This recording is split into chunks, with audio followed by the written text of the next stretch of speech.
2026వ సంవత్సరం జూలై నెల మొదటిగా మేషరాశి చెప్పుకుందాం. ఈ మేషరాశి ఎట్లా ఉంది చూద్దాం. ఈ మేషరాశికి వచ్చేప్పటికల్లా రాహువు, శుక్రుడు, రవి ఈ మూడు గ్రహాలే బాగున్నాయి. రాహువు ధనాన్ని ఇస్తాడు, రవి విద్యని ఉద్యోగాన్ని ఇస్తాడు, శుక్రుడు వివాహం కాని వాడికి వివాహం అవడానికి, సంతానం కలగటానికి ఉపయోగపడతాడు.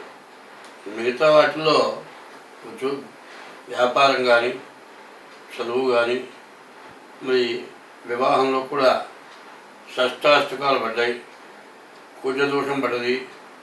వివాహం చేసుకోవాలంటే జాతక చక్రాల ద్వారా, డేట్ ఆఫ్ బర్త్ ద్వారా షష్టాష్టకాలు లేకుండా, కాలసర్పదోషం, కుజదోషం లేకుండా చూచి వివాహం చేసుకోవాలి.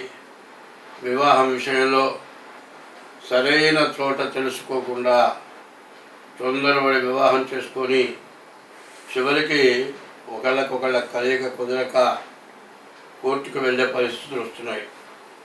ఎందుకంటే ఆడపిల్లలు చాలా తక్కువగా ఉన్నారు. దానివల్ల జనం గందరగోళం చేసుకుంటున్నారు. కాబట్టి వివాహం అవుతుందన్నా కానీ అని ఆలోచించద్దు.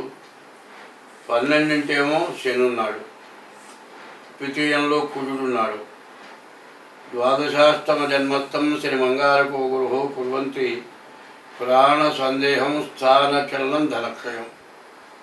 ఉన్న డబ్బులు ఖర్చు అయిపోవటం, ఉన్న చోటు నుంచి మారిపోవటం, తినటానికి తిండి లేకుండా ఇబ్బంది పడటం, యాక్సిడెంట్ అవటం, కుటుంబ కలహాలు రావటం, ఇట్లాంటివన్నీ కూడా వచ్చే లక్షణాలు జాతకంలో ఉన్నాయి.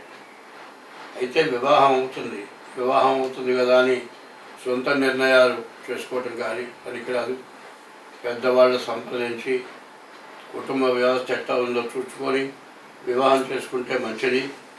అయితే వ్యాపారం కానీ, ఉద్యోగం కానీ చాలా కష్టంగా ఉంది. తొందరపడి విదేశాలకు వెళితే మళ్ళీ తిరిగి రావాల్సి వస్తుంది. జాగ్రత్త పడవలసిందిగా మరి చెబుతున్నాను. స్వస్తి.